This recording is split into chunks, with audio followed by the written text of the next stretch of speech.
ఓం నమ శివాయ శ్రీ మాత్రే నమ శ్రీ గురుభ్యో నమ. అందరికీ నమస్కారం అండి. ప్రతిరోజు రాశి ఫలితాలు తెలుసుకోవడానికి ఇంకా మన ఛానల్ సబ్స్క్రైబ్ చేసుకోకపోతే ప్లీజ్ సబ్స్క్రైబ్ చేసుకోండి. లైక్ చేసి మీ పూర్తి సపోర్టు మన శివోహం ఛానల్కి ఇవ్వండి.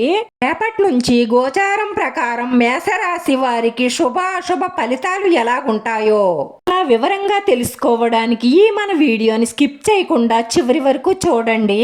వీరి గోచారం ప్రకారం ఈ సంవత్సరంలో రేపటి నుంచి కూడా వీరి అదృష్టాన్ని ఆపడం ఎవరి తరం కాదు. ఇలా నేను చెప్పడం కాదు, పెద్ద పెద్ద వేద జ్యోతిష్య పండితులే చెప్తున్నారు.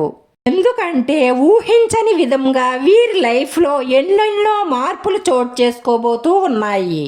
జ్యోతిష్యం ప్రకారం ఈ రాశి వారికి అంగారకుడు అధిపతిగా ఉంటారు, అంటే కుజుడు. ఈ కారణంగా వీరికి ధైర్యం, కోపం చాలా ఎక్కువగా ఉంటాయి. వీళ్ళు అద్భుతమైన న్యాయకత్వపు సామర్థ్యాన్ని కలిగి ఉంటారు. రాశివారు రేపటి నుంచి ఈ సంవత్సరంలో ఊహించని లాభాలను పొందుతారు. కాకపోతే ఖర్చులు కూడా పెరుగుతాయి. కానీ గత సంవత్సరంతో పోల్చుకుంటే రేపటి నుంచి ఈ సంవత్సరంలో మాత్రం మీ జీవితం చాలా అద్భుతంగా మారబోతుంది అని చెప్పడంలో ఎటువంటి సందేహం లేదు. ఈ రాశిలోకి అశ్వని 1, 2, 3, 4 పాదములు, భరణి 1, 2, 3, 4 పాదములు, కృత్తిక 1వ పాదంలో జన్మించిన వారు ఈ రాశిలోకి వస్తారు. సంవత్సరంలో ఈ రాశి వారి ఆదాయ వ్యయాలు చూసుకున్నట్లయితే ఆదాయం 8, వ్యయం 14 గాను ఉంది. రాజపూజ్యం 4, అవమానం 3 ఉంటుంది. ఈ రాశి వారి గ్రహచారం పరిశీలించినట్లయితే గురుబలం ఆశాజనకంగానే ఉంటుంది. కానీ శని, రాహు, కేతువుల ప్రభావం వల్ల మిశ్రమ ఫలితాలనే పొందుతారు. రేపటి నుంచి ఈ సంవత్సరంలో ఆర్థికంగా చాలా వరకు నిలదొక్కుంటారు. చాలా వరకు రుణ విముక్తులు అవుతారనే చెప్పుకోవాలి. అంటే మీకున్నటువంటి ఆర్థిక ఇబ్బందుల నుంచి 90% బయటపడతారనే చెప్పుకోవాలి.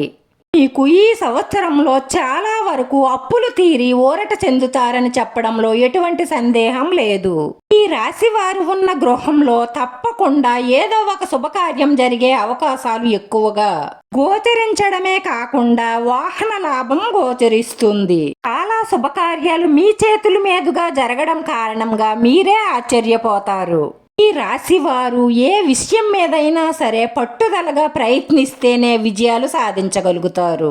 మీరు ఆశించిన ఫలితాల కోసం చాలా ఎక్కువగానే కష్టపడినప్పటికీ కూడా ఒక్కొక్కసారి కొన్ని పరిస్థితులు మీకు అనుకూలంగా లేని కారణంగా మీరు ఆ పరిస్థితులను ఎదుర్కోవడానికి చాలా పట్టుదలగా ప్రయత్నించవలసి ఉంటుంది. అంటే ఆ పరిస్థితులు ఎలా వస్తాయి అంటే ఆఫీస్లో మీ తోటి ఉద్యోగస్తుల రూపంలో రావచ్చు, మీ పై అధికారుల రూపంలో రావచ్చు, అనేకమైన రూపాలలో ఈ సమస్యలు అనేవి రావచ్చు. ఈ దంపతుల మధ్య అనుకోకుండా అకారణంగా చాలా గొడవలు, సమస్యలు వచ్చేస్తూ ఉంటాయి. బంధుమిత్రులతో సత్సంబంధాలు ఏర్పడతాయి. విందు వినోద కార్యక్రమాలలో పాల్గొంటారు. మీ సంతానం భవిష్యత్తుపై ప్రత్యేకమైన శ్రద్ధ వహించాలి.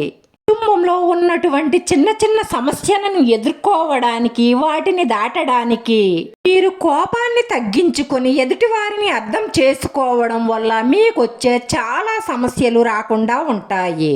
అలాగే మీరు ఆదాయాన్ని పెంచుకోవడానికి అనేక మార్గాలను అన్వేషణ చేసే క్రమంలో కూడా మీరు మీ కుటుంబ సభ్యులకు విరోధం అవుతూ ఉంటారు. ఎందుకు అంటే వాళ్ళు కూడా మిమ్మల్ని సరిగ్గా అర్థం చేసుకోలేని కారణంగా ఈ సమస్యలు వస్తూ ఉంటాయి.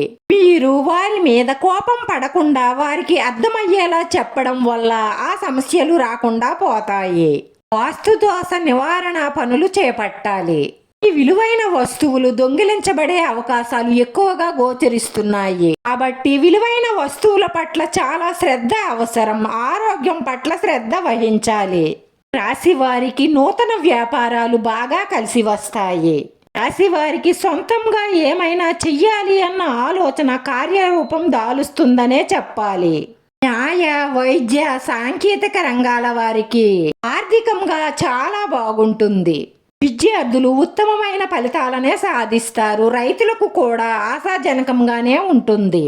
ఈ రాశి వారికి అభయాంజనేయ స్వామి ఆరాధన చాలా వరకు కలిసొస్తుంది అని చెప్పడంలో ఎటువంటి సందేహం లేదు. ఈ రాశి వారు పెట్టిన పెట్టుబడుల నుంచి అధిక లాభాలను గడిస్తారు. ఈ కుటుంబ సభ్యులతో ఆనందంగా గడుపుతారు. అలాగే పెండింగ్ లో ఉన్న చాలా పనులు పూర్తవుతాయి. ఆ శివుడి అనుగ్రహ కటాక్షాలతో కొత్త జంటలకు సంతాన సౌభాగ్యం లభిస్తుంది. రేపటి నుంచి రాబోయే 4 నెలల కాలం మీకు చాలా అద్భుతంగా ఉంటుంది. ఆర్థికంగా నిలదొక్కుకోవడమే కాకుండా కుటుంబ సౌఖ్యం ఉంటుంది. సంఘంలో పేరు ప్రతిష్టలు పెరుగుతాయి. గ్రహాలలోనే రారాజుగా పరిగణించబడే సూర్యదేవుడు గురువు కలిసి మీకు చాలా అద్భుతమైన ఫలితాలను ఇస్తారు. చాలా గొప్ప రాజయోగాలు మీకు అందుతాయి. ప్రభుత్వ రంగంలో పనిచేసే వారికి ప్రమోషన్ పొందే అవకాశాలే ఎక్కువగా గోచరిస్తున్నాయి. వ్యాపారస్తులకు కూడా వ్యాపారంలో ఏమైనా మార్పులు చెయ్యాలి అనుకుంటే కూడా ఈ సమయం చాలా అనుకూలంగా ఉంటుంది. కొత్త వ్యాపారం మొదలు పెట్టే వారికి రేపటి నుంచి కూడా 1 నెల రోజులు చాలా అనుకూలంగా ఉంటుంది. రాశివారు రేపటి నుంచి కూడా చాలా విలాసవంతమైన సౌకర్యాలతో చాలా విలాసంగా బ్రతుకుతారు. విదేశాలలో వ్యాపారం చెయ్యాలి అనుకునే వారికి కూడా ఈ సమయం చాలా అనుకూలంగా ఉంటుంది. ఈ శత్రువులు మిమ్మల్ని ఓడించాలని ఎంత ప్రయత్నించినా వారి వల్ల కాదు. మీరు వారి మీద విజయం సాధిస్తూనే ఉంటారు. మీ తల్లిదండ్రుల నుంచి మీకు పూర్తి మద్దతు లభిస్తుంది. మీ ప్రేమ జీవితం కూడా చాలా అనుకూలంగానే ఉంటుంది. మీ ప్రేమ భాగస్వామితో సౌమ్యంగా ప్రవర్తించడం వల్ల మీ ప్రేమ జీవితంలో ఆనందం చిగురిస్తుంది. మీ పూర్వీకుల ఆస్తులు కలిసి వచ్చే అవకాశాలు ఎక్కువగా గోచరిస్తున్నాయి. ఆదాయ వనరులు పెరుగుతాయి. మీకు ఆదాయం పెరిగినప్పటికీ కూడా మీరు అనవసరమైన ఖర్చులు పెట్టకుండా ఉంటేనే ఆర్థికంగా త్వరగా నిలదొక్కునే అవకాశాలు ఎక్కువగా ఉంటాయి. మీ ఆరోగ్యం, మీ కుటుంబ సభ్యుల ఆరోగ్యం పట్ల శ్రద్ధ అవసరం. సర్వే జన సుఖినో భవంతు. అందరూ బాగుండాలని పరమేశ్వరుణ్ణి మనస్ఫూర్తిగా కోరుకుంటున్నాను. వీడియో నచ్చితే మాత్రం లైక్ చేయడం, షేర్ చేయడం, సబ్స్క్రైబ్ చేసుకోవడం మాత్రం మర్చిపోకండి. మీరు లైక్ చేయడం వల్ల ఈ వీడియో కొంతమందికి చేరుతుంది. అందరికీ ధన్యవాదాలండి. ఓం నమః శివాయ.